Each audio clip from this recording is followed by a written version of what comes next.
सर्वांना जय बाळू मामा. मी आज चोंगीची रेसिपी दाखवणार आहे. त्यासाठी लागणारं साहित्य बघूया. बडीशेप, सुंठ, जायफळ, वेलदोडा, गूळ ह्या प्रकारचं घट्ट पाहिजे.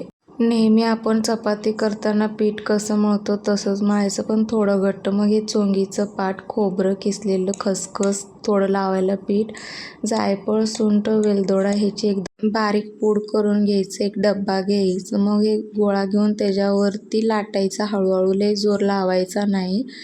मग तव्यात न तूप न तेल टाकता भाजून घ्यायचं. डिझाईन असलेली साईड वर करायची.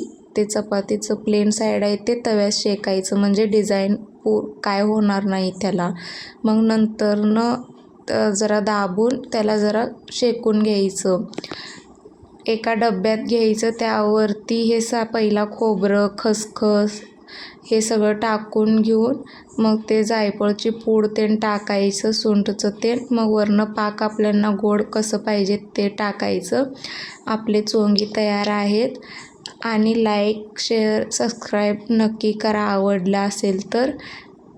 तुम्ही पण ट्राय करू शकता. अशाच नवनवीन रेसिपींसोबत भेटूया. सर्वांना जय बाळू मामा.